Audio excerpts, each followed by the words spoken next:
all these items at a 40% discounted prices. So please call them on 0246422338 or 055939311, or also call them on 030222565 and get it into the Showbiz Review segment here on Daybreak Hit on Hit 103.9 FM. And joining us here in the studio is one great gentleman in the film industry. Yes, he's been around for a minute, and he is the CEO of the Farmhouse Productions. Recently, a few months ago, he was appointed the chairman of the National Film Authority Board, and this morning we are honored to have in the studio Mr. Ivan Quashigah. Good morning, sir. Good morning. How are you? We are fine. How about you? Good. I'm doing well. Good to have you. Yeah, thank you. I know for the past week it's been a bit of a hectic schedule for you. Yes, the yes. film dialogue and everything in between. How did it go? I think it went very, very well. I think the industry and all the players, the stakeholders, have realized the need to come together to solve the problems that we have. And so when I got there about 8:45, it was to start around 9:45. Yeah. Wow. A lot of people that I wasn't expecting were already there. So it shows that they were keen to help solve the problems. Awesome. Yeah. Some of us were not able to be there, but we watched online. Yeah. Courtesy your social media team, so we're able to follow through everything. Okay. And in the course of the conversation, we will delve deeper into everything that happened during the dialogue. But NFA board chairman, how did you get the announcement or the information of your appointment? Well, I mean, I have worked with Honorable Minister Jafar Abla Gumashi I've known her since, ever since the 80s and all that. And we've worked together when we were in NAFTI around 1992. She starred in 1992. That's when I completed NAFTI. Okay. Wow. And she starred in some of our students' productions. Okay. And then beyond that, we also worked. I mean, she worked as an actress. She also worked as a producer. And so along the line, we were working together all the time. So I think seeing the depth to which we have sunk as an industry, she felt that I should, be given a chance to help. And so she called me up and asked me if I were offered that position, would I want to? And I thought that it's something that we really, really need in the industry. If we should talk about the legacy for those of us that have been in the industry for a long time, I think that we should leave the industry in a position that it can thrive. And so we all have to contribute to doing that. Great. Basically, that is what motivated me to accept the position. And I think we have a lot of work to do. Yes, a lot of work. Prior to that, did you expect any other position or appointment prior to your appointment as a board chair? No, for me, for a long time, I've been a filmmaker, and I've always wanted to work within that space. But seeing the issues that confront the industry, that made me accept this. I've never thought about anything. Oh, okay. Interesting. Wow. Interesting. So what's your mandate as the board chair of NFA? Basically, as to chair to chair the board and run the NFA in a way that the issues that we've identified would be resolved and create an enabling environment for the industry to thrive, for all stakeholders to make some money, enough from what their sweat, I would say, Yeah. And the people are, apart from you, I think there are others too. Yeah, the members. The members. The members, they are. I think that we have some solid team. We have George Bosom Pim from GAFTA. We have Dr. Ohini Asa from Unimac IFT. It used to be NAFTI. We have Aseye Tamaklo from the women in film. We have this gentleman, White Cross, Yeah. from the crew team. Alejandro Peterson. Alejandro Peterson, White Cross. And then we also have Idikoko, Augustine Idiko- Abbey, Five Park. for Five Park. So we have quite a wide range of. And Kafri Danku, as the executive secretary, also a member of the board. Yes, Okay, yes. all Yeah. right. And so far, with all these people coming on board and you sitting down to analyze everything about the industry, how has the conversation been so far amongst you all? I think that we've always been, since we started, we were inaugurated on the 4th of August. And so we're just about a month into work. Yeah. But we've all realized that there's the need to work faster than anybody would expect. And you see what we've done with the National Film Dialogue. Right. There's a lot of work that we have planned. And we're all speaking from the same page. That is the good thing about this particular board. I'm so excited that everybody's geared up, everybody's ready to contribute. And we started by setting up some committees that are supposed to look into specific areas. Already? In terms of, we have a distribution and exhibition committee, we have a classification and licensing committee, we have the policy committee, because we realize that these are key things that need to be moving quickly so that we can start solving the problems. We've also identified the 1% agenda that we have, and I think that You will get to that. we will get get to to Very that. controversial. Yes. All right. So there's a lot that we started doing already. Can we go to the dialogue? Okay, dialogue held 3 days ago. Yes. Okay. Did you or have you achieved the purpose for which that dialogue was organized?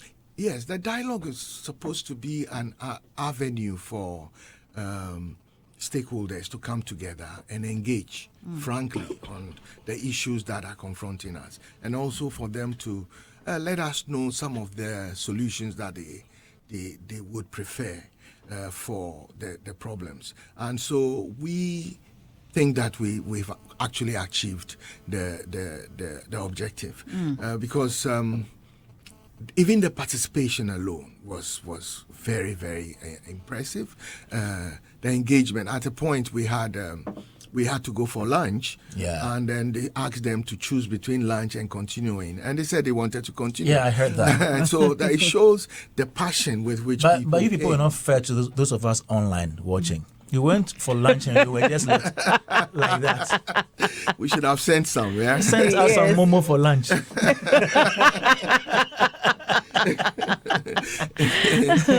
Wow. Yeah, that was good. That was good. And considering the conversations that came, especially for, I'm sure when that opportunity was given to people to ask questions or contribute, some of the contributions that came in, were you surprised?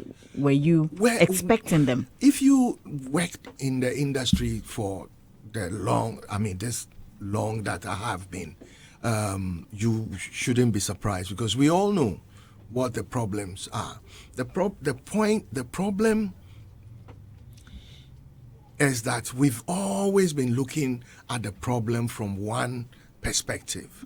And so for me to see that lots and lots of people have started looking at the problem from varying perspectives made me quite encouraged about it. Okay. Yeah. One of the highlights of the conversation, and if I should put it there, comments or submissions made on the floor on the day, was one that came from Martha Nkuma, who was urging the NFA to find a way of making the filmmakers support or promote each other's works, especially maybe on social media, so that if you produced work, Shelley can pick up the work and also share on social media.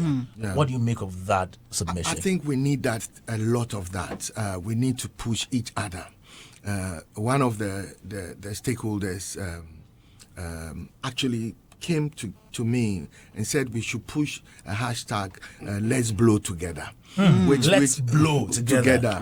Which means that we need to help each other so that we can all blow together.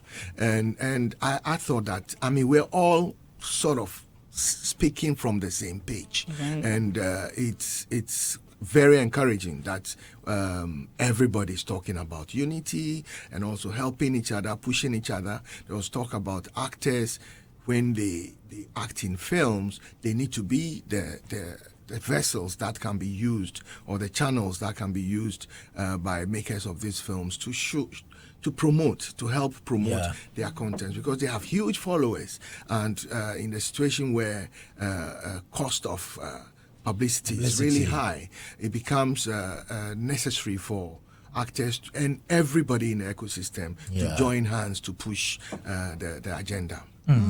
Sounds a good idea, but do you think this is feasible? Is it something that can happen, looking at how egoistic creatives are?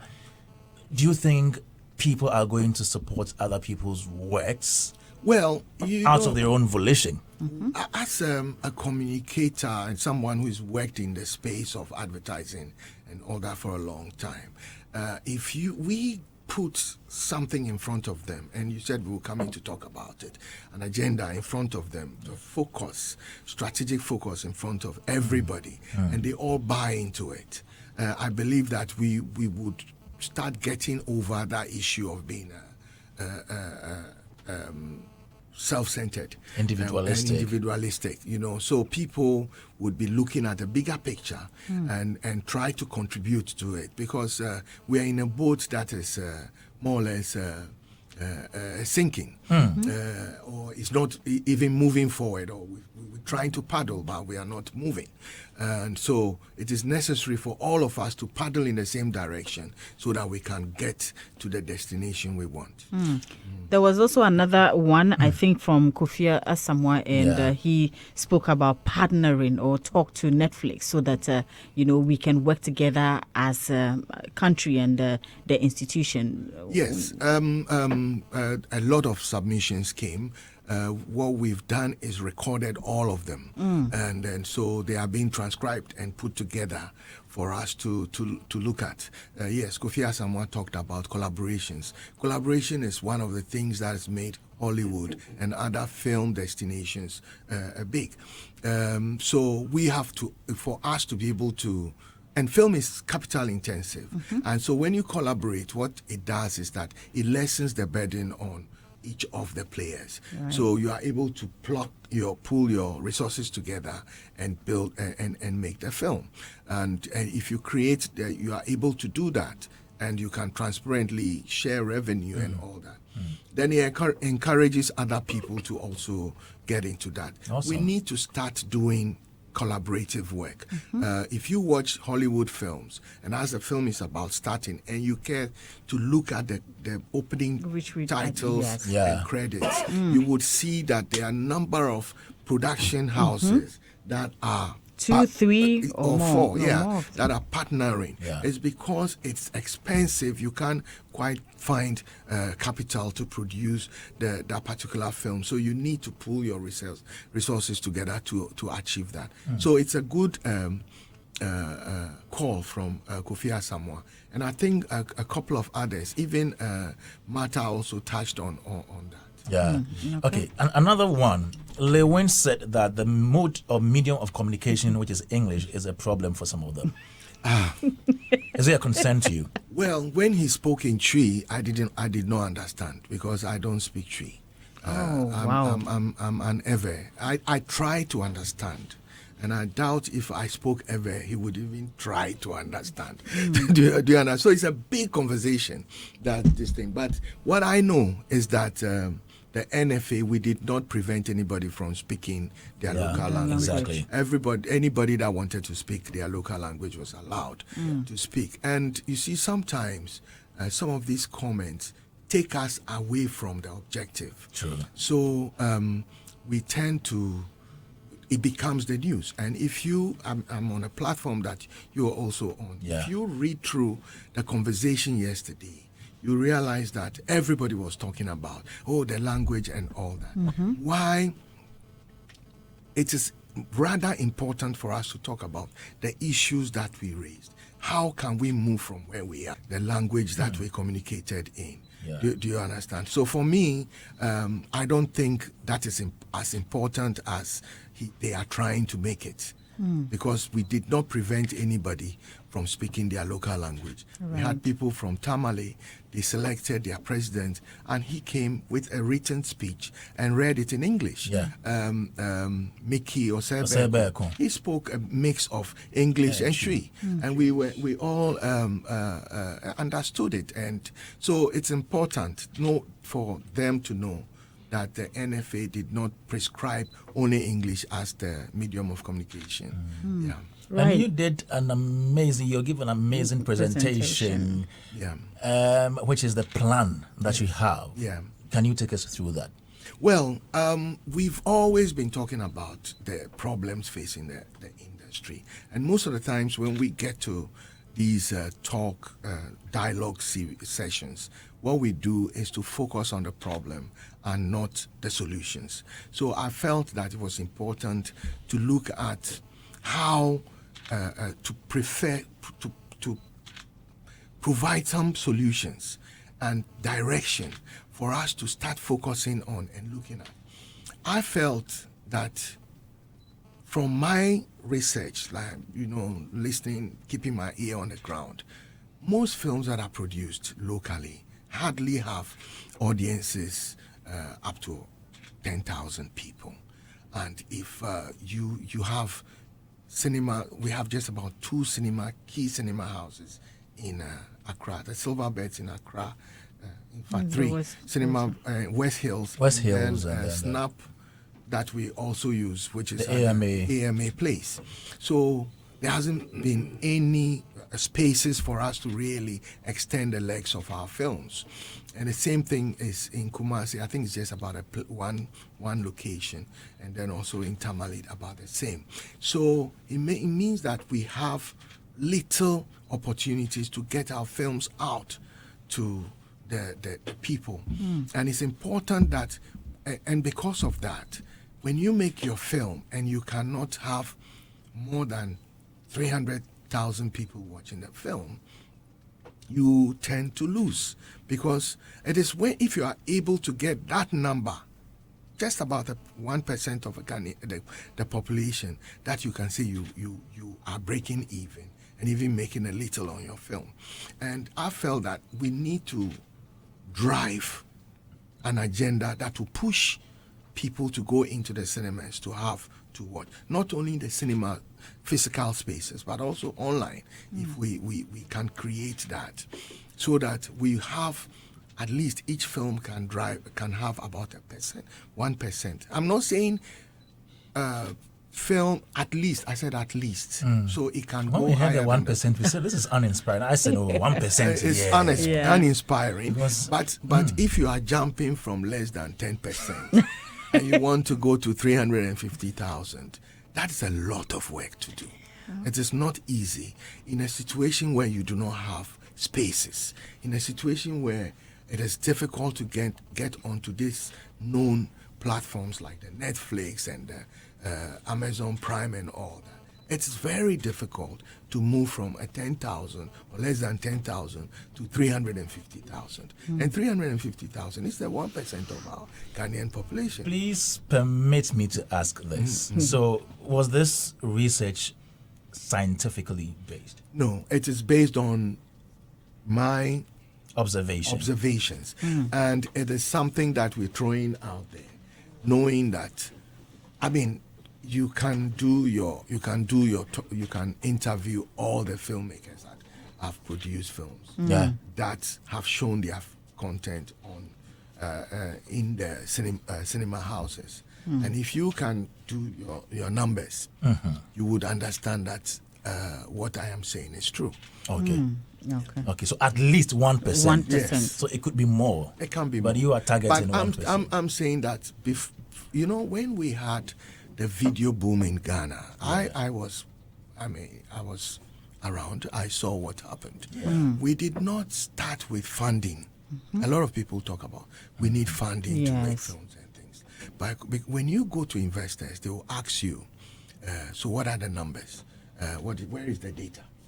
Because they work with data. Well, in advertising we say eyeballs. Where are the eyeballs?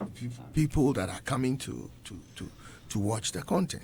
And so if you do not have a system where you can say that these are the numbers that are coming into the cinema halls and to watch the films, it will be difficult for you to attract investment.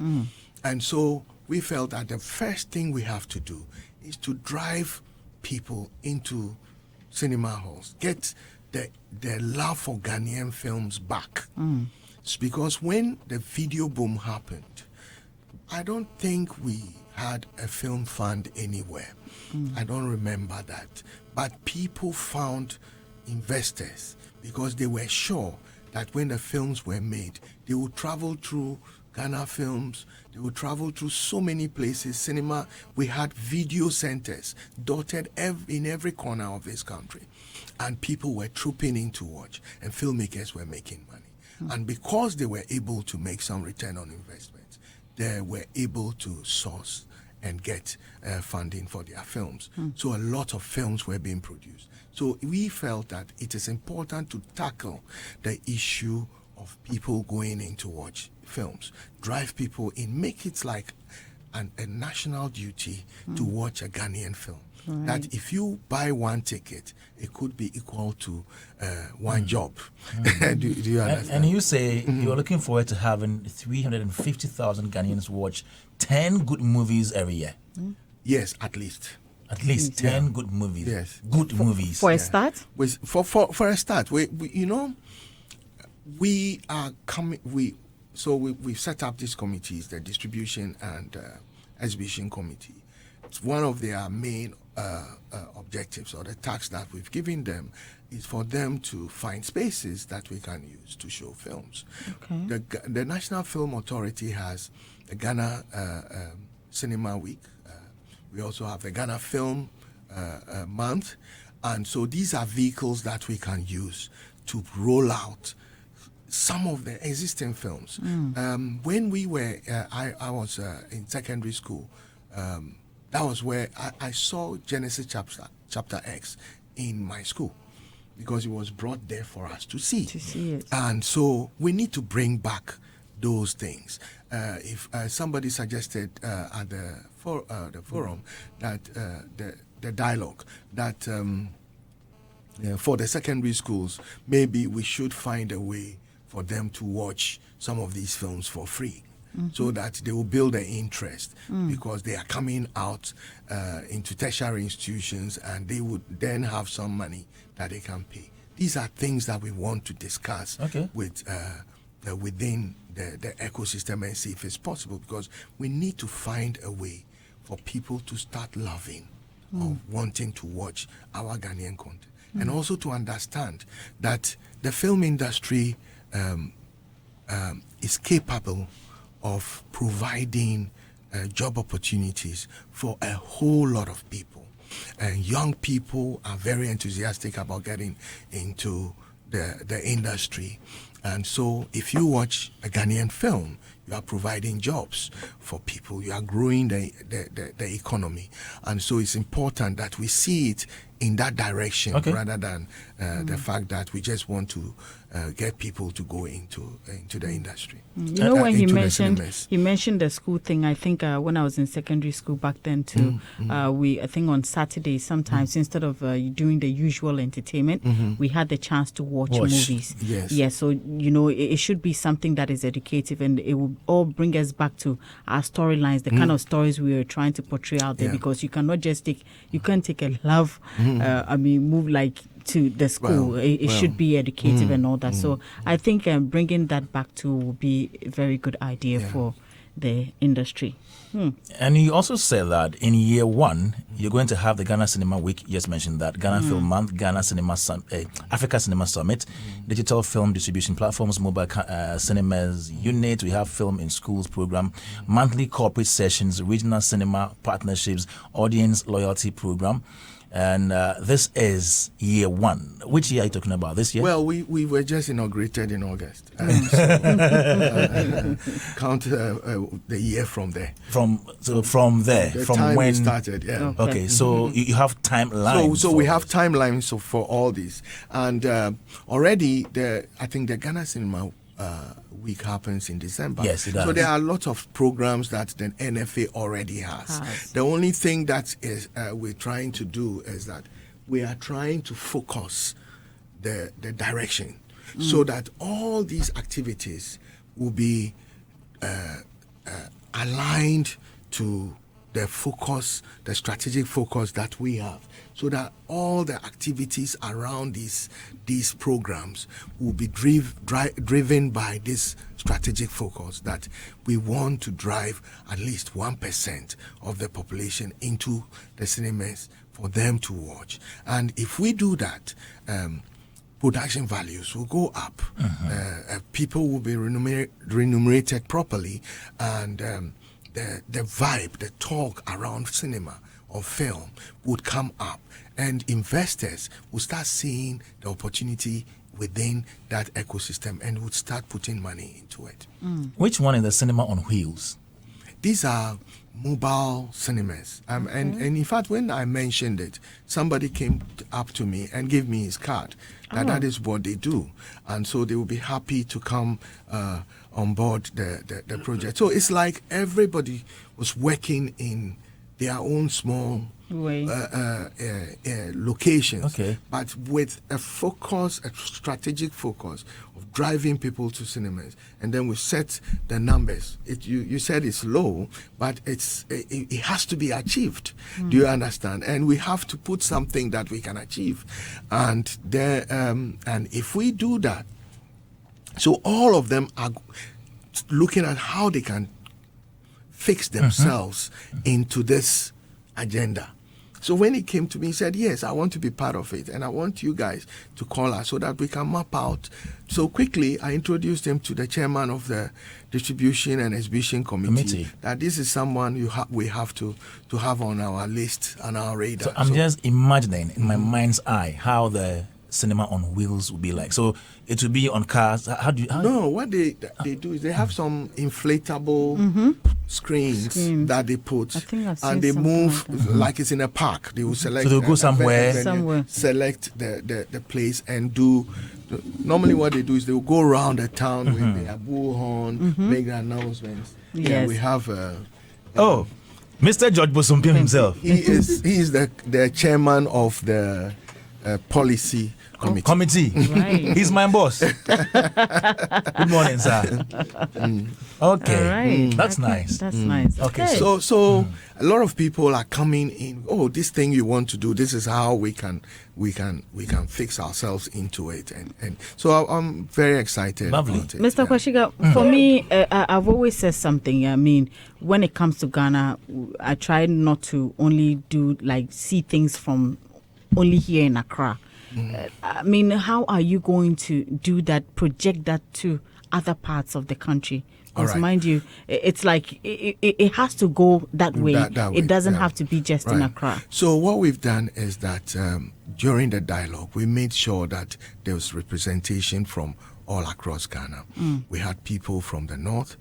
We gave them the platform to speak to us. We have people from Western region area. We have Volta, we had Kumawood, all of them were part of it.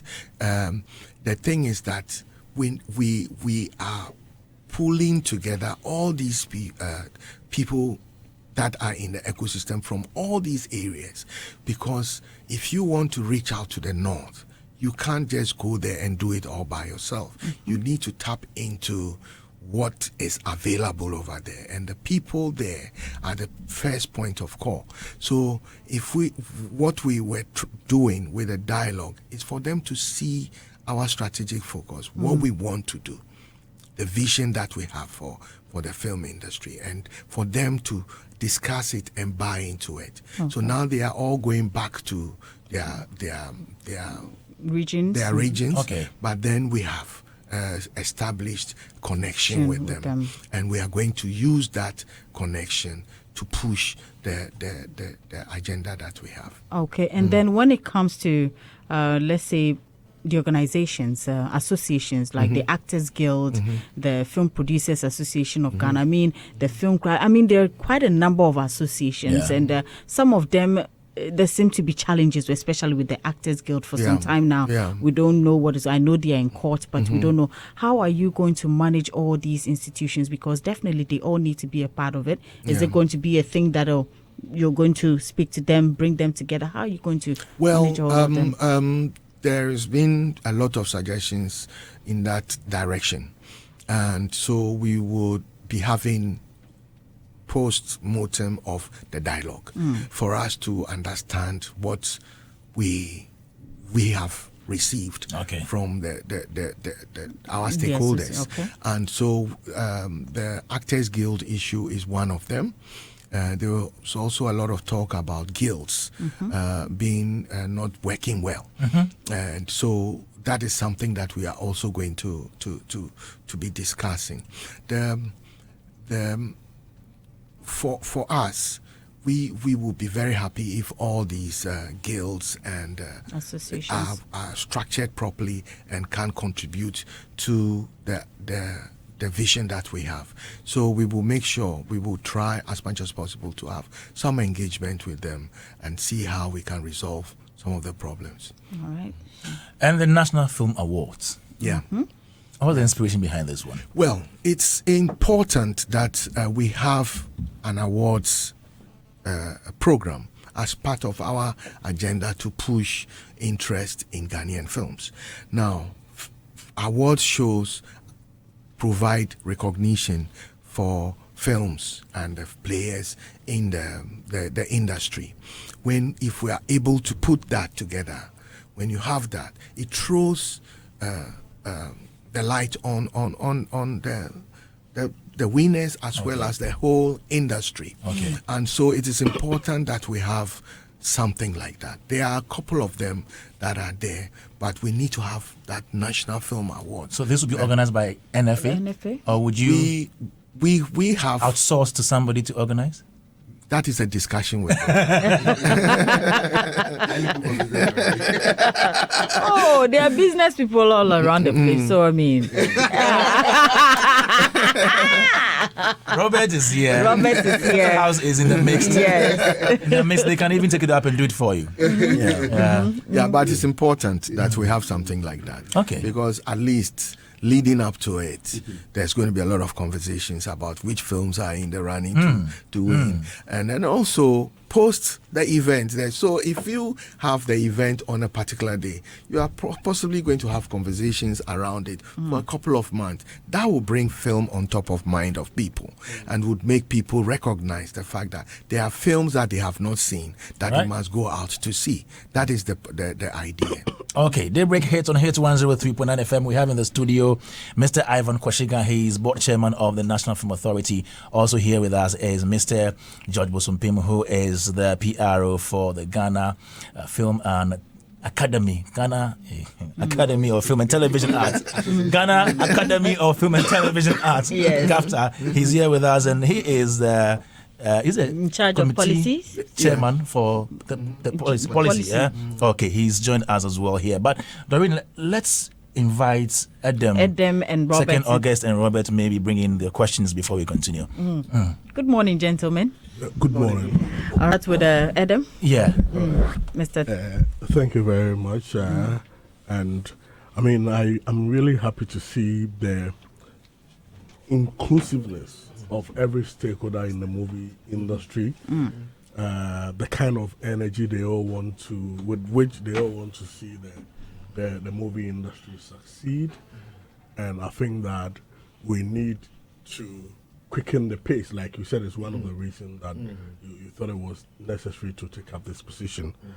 Now, that notwithstanding, I think I saw you display some measures which you are adopting to be able to nip some of the problems in the bar, like passing the LI and its operationalization, enabling policies for film development, the 350,000 Ghanaians, that's 1%, the 16 mobile cinema unit, digital platforms with 100,000 plus Ghanaian films, 50 film clubs in schools, universities, 10 corporate partnerships secured, then activate the film development fund, a seed money among others. I think they are very important steps in addressing the problem.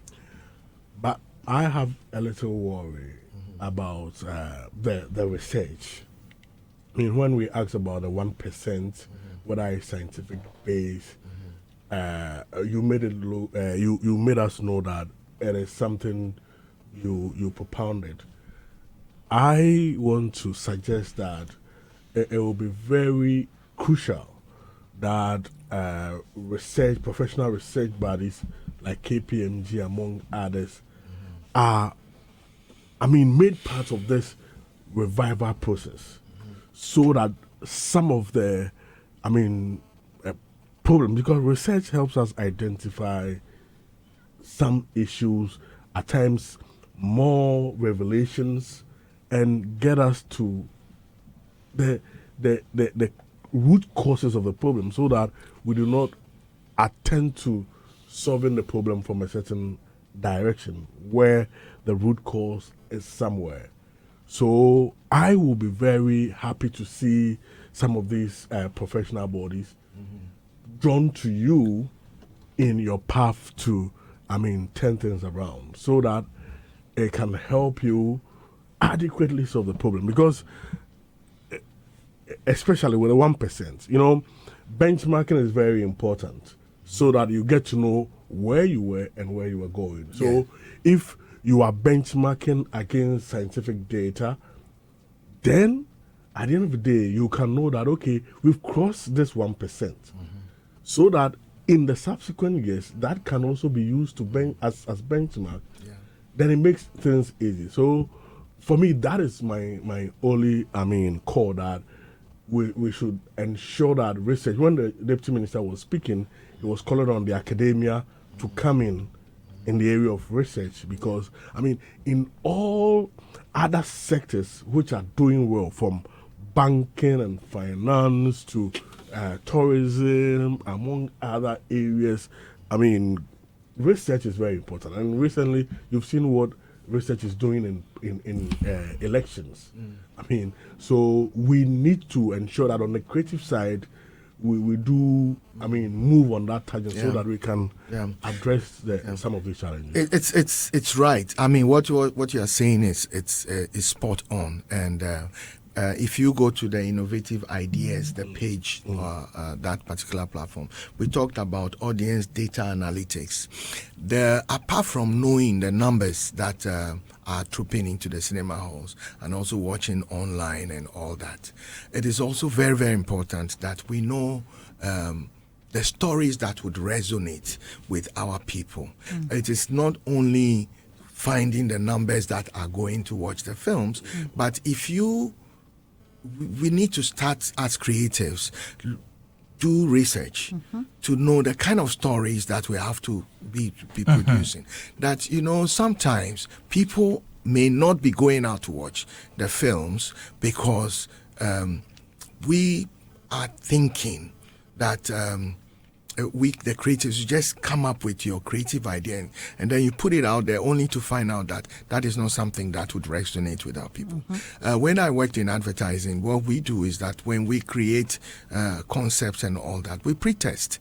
And so sometimes it's something that we can introduce into the film industry, where when you have your log line and your synopsis and all that, you can pre-test your and that is scientific, that you can do and get results, and you would be able to know how to fashion out your production. You can also pre-test your casting, because there are people that have impact on the film that you are going to make, so that if you combine this person and that person, you will know that you'll be able to draw people into your cinema house. So it's very, very important that we start looking at research as a fundamental part of the film process. All right. And so it is not only in terms of the numbers that are going into the cinema halls, but it also has to be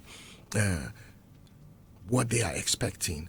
How do we produce in a way that as soon as you roll out, you know that you are touching on issues that interest them and for which they would want to come out to go in and watch your film. Kwame, a quick one to Mr. Bosompema as no, you reserve that comment. Let Robert come in. No, write it down. Write it down. But he will speak, so write it down. So write it down. So when he gets his time, then we ask that question. Rob, please come closer. Thank you very much, Kwame, and a good morning to the listeners and obviously my senior brother here. From the days of wearing the white linen till date, I mean, right now they've changed the colors. Are you for real? Promise. Oh, I mean, Man a bad man. You almost want the white. Okay. So first of all, I'm glad that Mr. Q is the chair because film making is not just about the artistic expression. There is always the business undertone. All right. And this man right here has been through the mill from his. I mean, I knew him when he was at Advantage Productions, you know, and we've seen the works is done with respect to things we do for. It's like, you know, being in the space, quite a number of things. So. Yeah. He comes with not just the technical know-how, but also appreciates the business. In fact, the fact that he was even able to say that there was a session where Wodemaya took him through some rudiments about YouTube. That shows how open he is to learning from the people who are getting it right and wanting to implement those things. And he's already doing it. And so right now, then he spoke about how successful he's been with respect to YouTube, elevating his game in that particular space. And he's tried stuff and he's seen the works. So he's experienced from YOLO. So basically, I'm just happy that he is there in addition to every other person that is in that particular space, because the business component is always important. Now, the second reason why, again, I'm happy is because, you know, we've been saying here that where is the roadmap for the other agencies who are working? Right. We have a roadmap here. Yeah. So we have a sense of direction, a sense of idea that this is what they're about, this is what they want to do, this is where they're heading towards. And so it makes it easier for us to be able to follow. We've been told that August is when they were inaugurated. So what it means is that when they say year one, it means August to September. You know, so clearly, or July. Yeah. So during the period, we can, when we engage them again, we can ask, oh, how is it going? Oh, do you need any information? Like, in fact, you can even offer, because Hits FM can plan. And then in the campaign, when they have the TikTok or they have sessions where they're supposed to advertise certain things, you can align with them and be able to throw support. Because like I'm saying, nobody in government in a third world country, Ghana, should fail. Because we need success. It's not we want to, we need. It's not about them, it's about us. You understand? So we have to help ourselves by helping those who are in the helm of affairs for them to, you know, to succeed, so that we can succeed. And so success there has to come. So so what I'm trying to say is that I'm happy that there is a roadmap, something you can look to, something you can go into and understand clearly that this is where they are going to, this is what they want to do, and adjustments here and there. However, there are a few things that I have questions about. Okay. The first one has to do with even the roadmap itself. I think that they didn't really state, for example, that they are doing stakeholder engagement to be able to understand. So I believe that it is a plan that is just not captured because they are doing it. Now, having done that, they now have more information. I believe that the roadmap may probably need some tweaks. Of course. I mean, I said it when I was presenting this, making this presentation, that it wasn't cast in stone, that we're recording all the suggestions that we were picking up. And even after the program, people can still send in their suggestions. And as at last night, we have received some suggestions. So what we're doing is that we're collating all that. And then we are going to now look at putting together a proper roadmap from this dialogue as well as what we have envisioned to do. Okay, great. So I'm happy with that. Again, so back to, you know, so it's more like at this point it is iterative. But I like the fact that they didn't come to us with zero. They came to us with something, and now we are adding. So we are moving. It's progressive, and so you are happy. You are seeing progress, at least with the document's sense of direction and where we are going towards. Now, I went through the document as well, and page by page, I saw a few things. I have some few questions. I'll try as much as possible to just see whatever can be addressed. The vision outlines distribution and exhibition as the means to accomplishing what you want to do, but when you listen to the submissions going all around, our challenges are not just tied to these two things. They are components of the production itself in terms of quality, and then even story and stuff like that. So I don't know if the vision, instead of the two key pillars outlined, whether it is going to be broadened to include all the other elements. Yeah. So the plan, we are at a certain low. Okay? We are at a certain low. What is the first thing that we need to do that can take us out and give us some momentum for us to start rolling? And if you look at the presentation, you realize I put a picture of a snowball effect. Yeah. Where we start small, and then as we roll, all the other things will start coming on stream. So capacity building is also going to come on stream. We're going to try use that. We said we were going to use the classification and licensing to actually grade films, so that filmmakers would have some idea of what they must aspire to achieve. So all these stuff are things that we will be pulling in as we go along. One other interesting idea that came was from Mr. Abdul Salam, who said that we should have some kind of a key focus caucus that we would be able to reach out to quickly for them to, bounce our ideas off them. And we thought that was fantastic, that if they are offering their services to us and they want to form some kind of a network that think tank that can be pushing these things, we are all for it. So there's a need for, I'm not saying only filmmakers, we're looking for people like you, Robert, to be part of this drive, because look, you have been having radio programs on film, and most of the time it is all about the problems.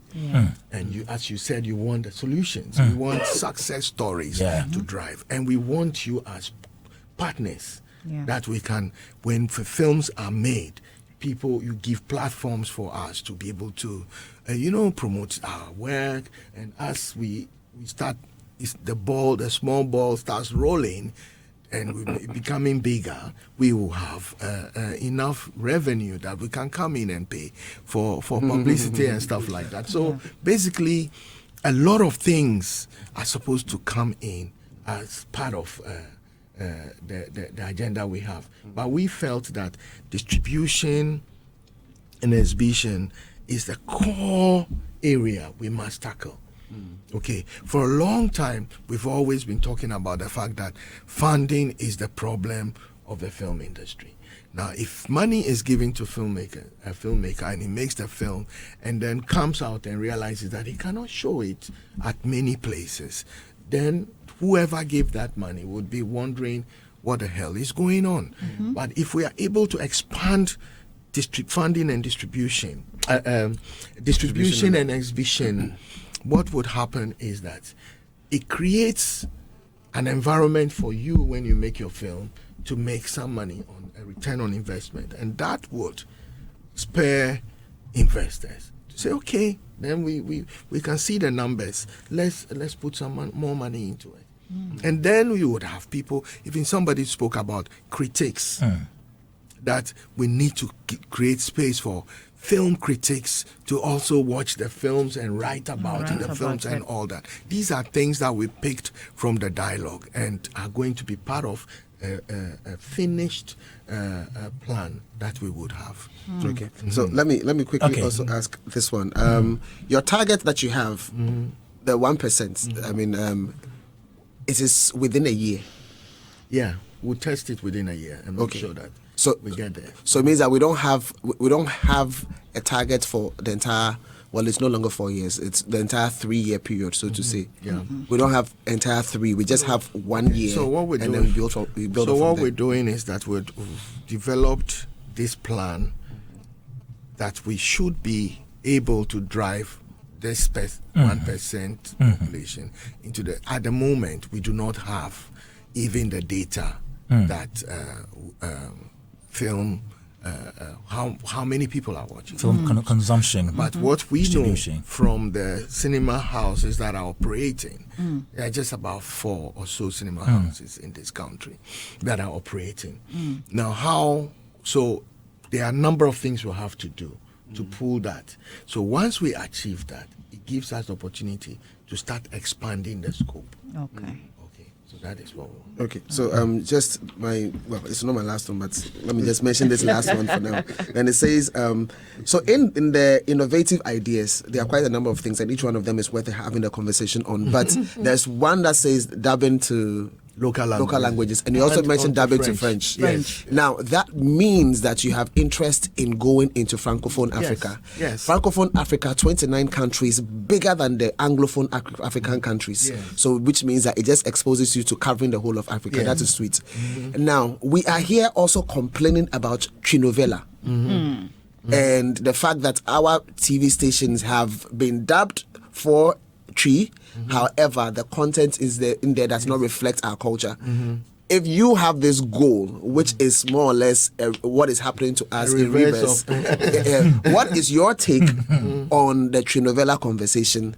And You should let George also speak. Okay, I think George is also a board member and chairman for the policy committee. So, George, take the microphone, please. I think this, for me, this is the easiest thing. You know why? We are not going there to go and do their local languages and things like that. That's the first thing. The other thing is that you should also not forget about the Pan-Africanism thing, where we think that Africans, our cultures and our lives are interlinked. You know, so basically, if you look at even the kind of productions that come on our networks these days, the African bit, we would want to. If do you think that are we complaining about Nigeria today? We are not. Because we see them as our brothers. When we see their productions there, we accept it. But as soon as we see the Koreans and things, we start making noise. Because we see them as one of us. we are basically related. Before this time, we had Utna. That linked us all together on the African continent. At once, I was telling my brother that last time I went to his sister's school in East London. I was sitting somewhere when this lady from Zimbabwe sat by me. I didn't even know her. So I was drinking her tea and I was just waiting for somebody. Then she came to me and said, "You look very familiar and I think I know you." I said, "Where do you know you?" He said, "From television." I said, "Television? Where do you come from?" I said, "Zimbabwe." So I used to watch TV theater in Zimbabwe. Many years ago, yes. Zimbabwe. Yes. In Zimbabwe. This when the last time I acted. 1998. That's the last time I acted. Yeah. And she had reference to that. Because of Whitney, because of that African unity thing and all those things. And we should be driving that kind of thing. Besides that, the economic bit about it is huge. And it's not something that we are starting now because of just the NFA. Okay. Nafti was doing that already. With Fasei as the lead, who is also on the board. Yeah. Okay.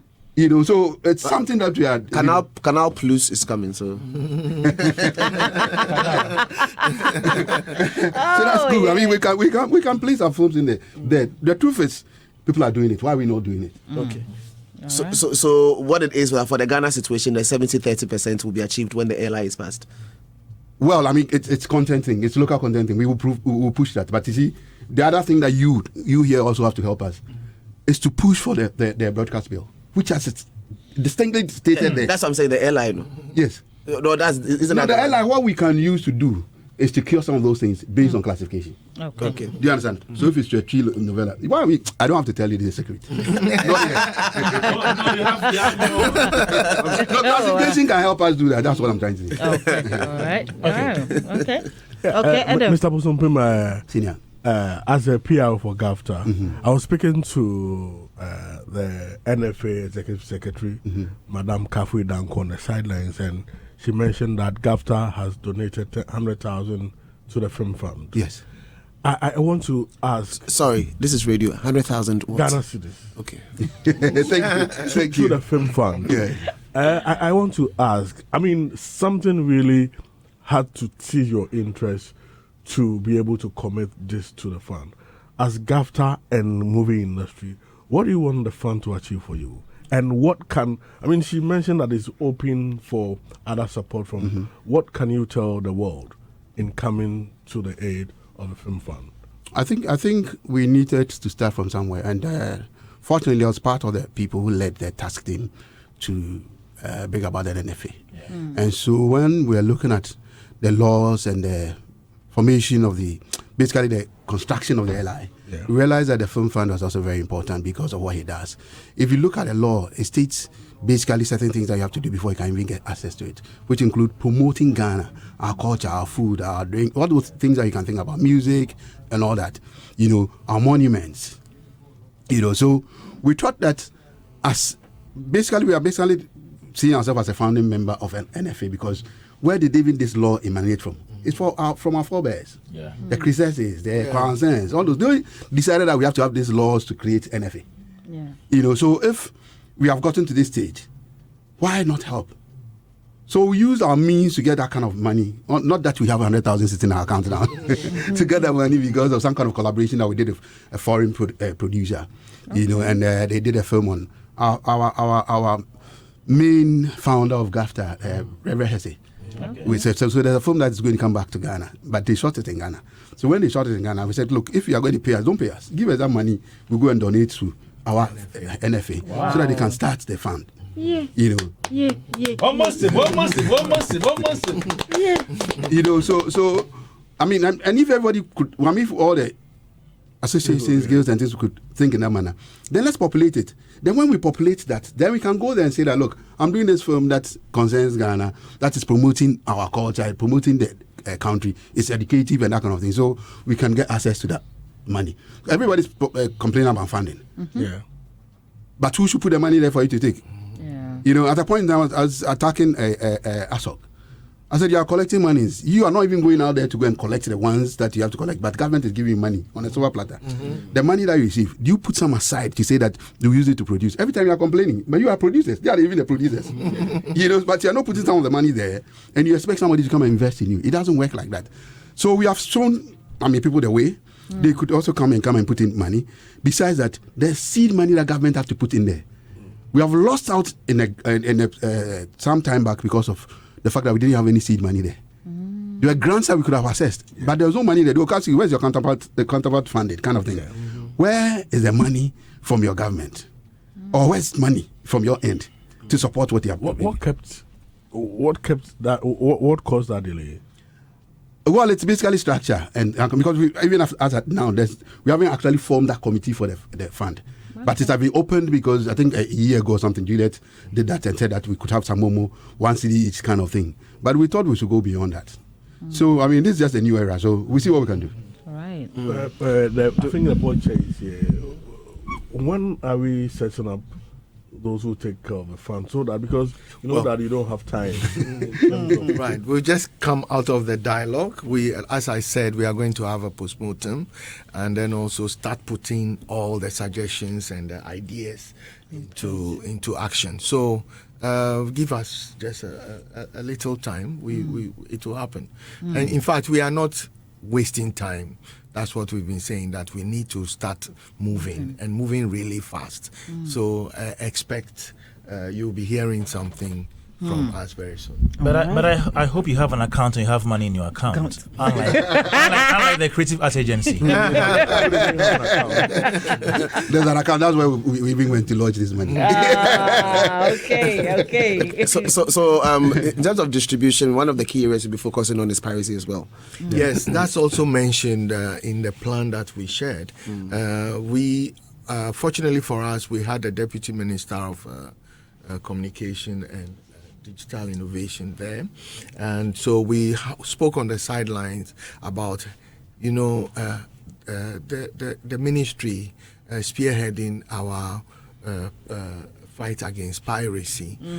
It's very, very important that the creators are assured that when they create their work, it's not pirated, and they can derive revenue from their work. Sorry, so this falls under the Copyright Office, does it? Yes, then there's somebody from copyright on the board as well. board who's also as well. dealing with Good. the So prosecution and that those so kind which of means that together with you, the musicians and all the other folks can now fight for the establishment of the tribunal, which is supposed to have been in place for God knows how long, because I mean that's one of the requirements in the act. Yeah, right. So within our policy, there's that bit where we are doing some kind of synergy. Because we are looking at the legal framework of all these things. Because you see, when you take our law, you have copyright people in there. We have the ministry you mentioned in there. Yeah. You know, so how do we bring them all together to fight this kind of thing? Wait. And so in doing that, like you talk about, the tribunal is one of them. Yeah. Yes. But then besides that, But they're also supposed to be fighting piracy. It's Yes. like they have a committee there's a responsible committee. for that. Yeah, there's yes. a committee. But the committee, if the committee is not, it's not well financed, how do they work? But So all those things are coming. there. I So, know. I like the fact that you are bringing and blending, and everybody's playing a role. I would also like to see the Ministry of Trade and their interest, because this is also trade. trade, It has to do like all the various ministries and the role they have to play in this our space called creative agency or creative industry. I mean, I would like to see all of them. They are all going to be there. Actually, we have a list of them that are going to be there, including the immigration service, the police service, all those people. You know, because if you don't have all those people involved, and most importantly, see, sometimes our leaders will go and meet the bosses, and then they meet them. They have that kind of dialogue, talk nicely, and then they have the pictures. They put them all. The optics look good, but nothing is implemented. We want to go beyond that. We want to make sure that those at that level that are really going to operate. You're aware of that thing, pa? Oh yes, very much. Okay. Very much. Very much. And I talk against that all the time, because if you don't bring the person who's implementing the thing as part of that conversation, it ends there. And I'll give you an example.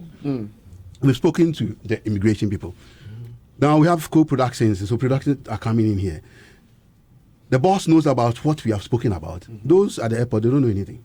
So you bring your things in there, your equipment in there, and they tell you that they still want to take taxes immediately there. Although they are bringing it in and take it out. What we know about is reimportation tax, which means that you list all your stuff, you list the IDs, all those things that have to be listed. And so when you are going back and you are not going with it, that's when you collect the tax. Now they are collecting the tax before you even enter. So for instance, I bring in a crew, and the equipment that they are bringing is just $100,000. And they get there and they're saying that they're taking, let's say, 30% or 40% of that this thing as a tax. It means I have to raise $40,000 before that person can even enter. You know. No, but that what happens is that you write a check and then you lodge it. Yes. And then so as the equipment are being taken out, partial import as they are being taken out of the country, they would check all of them, yeah. And then make sure if everything is going back, then they would give you back your money. But when they'll give you the money is another thing altogether. So we know all these things. Yeah, so I get you. So meaning that whatever you're coming to do, you have to find extra $40,000 as part of the initial requirement for you to even go and do your shooting. That's when check. No, but once you place the Once you check, check, it's exactly the same check. They don't pay it into the account. Yeah. It's the same check you take back. Yeah. That is the process sometimes. My prayer is I'm seeing a lot of, high hopes from, those who are looking up to NFA among others. My prayer is that the current NFA will not be having that back and forth. That's the board and the leadership of the NFA will be in tune so that you consider the interest of the film industry and what people are looking up to and the legacies you can leave than and at the end of the day, Can you say that in a way? It's the grass that suffers. So it's my prayer for you. Thank you. Thank you. There's also a lot of conversation about the value chain and the fact that we have knowledge and skill deficits and even company deficits. So for example, you produce your movie. Ideally, it should be licensed. Somebody is responsible for licensing, marketing, distribution. So these various companies that are supposed to be in the value chain, because of their absence, you now have a film producer done and literally exactly. So what are we structurally, value chain wise, in terms of the analysis and trying to close the gap? Yeah. What are we also going to do in that particular space? And then the knowledge and skill deficits. I don't even know if NAFTI, they train them on the business side of. I'll talk to that. So those are areas of huge concern. Okay, so in terms of the knowledge thing, yes, we are working on that because during our time, I mean, that's my senior. During our time, there's nothing like film business. Now there's a course called film business. Oh, nice. There's a course called producing. What the new structure because of the merger is doing is that we are putting some of the Unimac. Yes, the Unimac. Because of the merger, we are putting all these things under different departments now. First, it's basically like a subject that is taught. And now we are broadening up, so you can come there and become a producer. Okay. First it's us. I mean, we finish school and we are writing our own script, running around pitching and doing that kind of thing. After that, when you finish, you have to also go and look for the money and come and produce. You understand? But now we are looking at it from that angle. So that bit is there, and then we are also opening up. The IFT is opening up for those who have not been to formal. I mean, going through the formal training, and so we have certificate courses, and then short courses, and then we do it for even groups, So very soon we are doing an opening there. I'll invite you, so that you all come and look at what we do and what we are set out to do, and then also help us because infrastructure is another problem. The value chain. We have to look at all those. I think the NFA itself, we are also looking at capacity building across board. I think some of the comments, suggestions that came during the dialogue was that we need to, raise the standards of filmmaking across Ghana, and so there is an idea that we may have to go to some of these places like they called it what, Tallywood, Tamale. So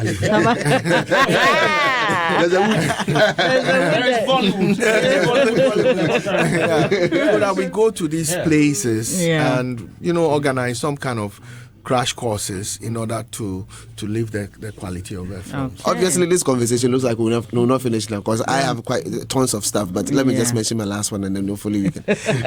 What are the plans for incorporation of content creators, new media, that kind of vibe? When you look at YouTube, the fact that one of the most streamed songs is Baby Shark, which feeds the kids, and we don't have movies and animations and stuff like that for our younger ones.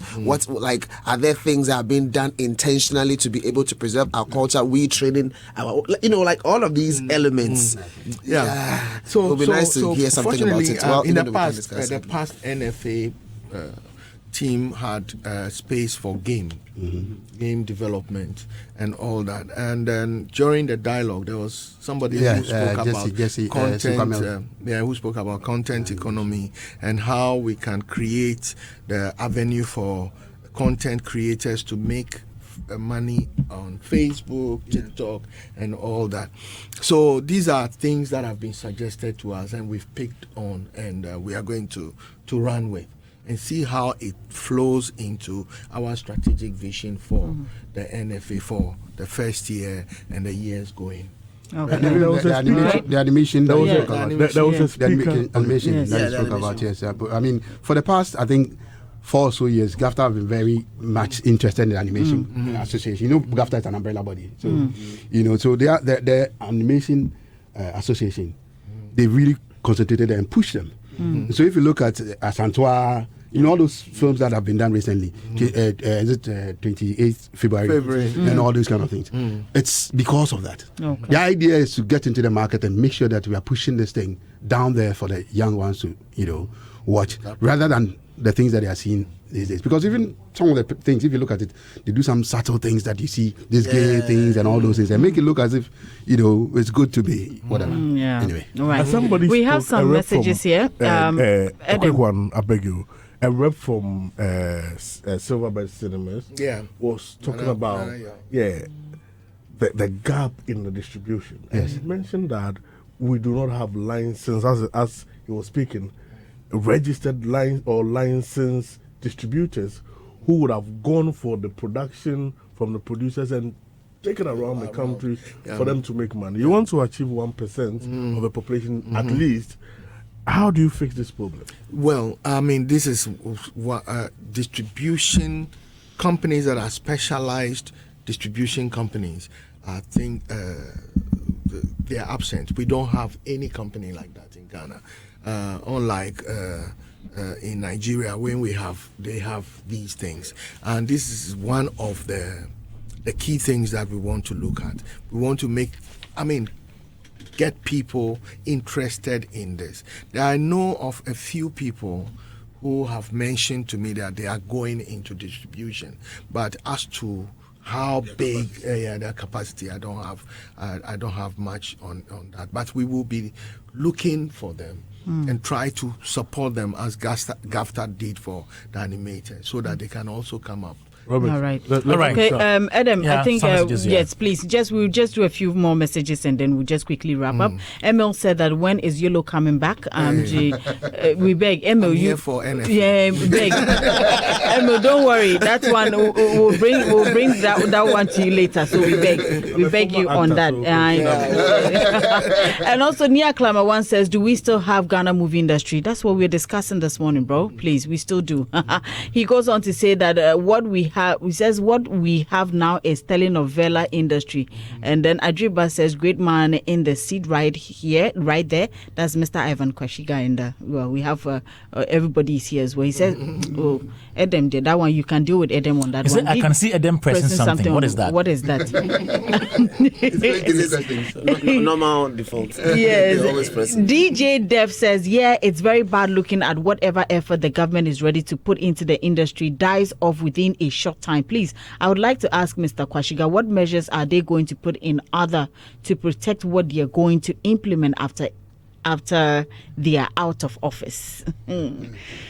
Sustainability. All right. Yes. And I think if we are to continue talking, we'll not finish. So this one, they were begging, but we'll have a part 2 sometime, because once it's something that is started, definitely we'll have these conversations, and as and when he will definitely join us in the studio. We'd like to say a very big thank you to you, Mr. Quashigah, for coming in this morning. Mr. Busumpim as well. Thank you so much for coming this morning. Robert, Adam, thank you. And to our amazing producer, Mr. Hagler, supported by Debbie Sway, and of course, Knee Apness on social media, DJ Fantastic. And thank you to you all for always making time to listen to us here on Daybreak Hits. Trust me, tomorrow is another day, and we have a lot more coming. Tomorrow we have something about movies to discuss here on the show as well. Remember, from now till 6 to 10 a.m., Monday to Friday. My name is Kwame Dadzi, and I've been doing this with... and you've been doing this with Dorin Avio. Yes, you've been doing it with Dorin Avio. I don't see the meme. Yo, bye-bye. You have to do your stuff. You better not cut that video. We need to see that video trending. No, guys, my name is Dorin Avio. And you've been doing this with hashtag you are the Nabrongo boy. Yeah. Good morning to you. Up next is Music Box with DJ Bradash. Please enjoy the rest of our programs. This is Hits.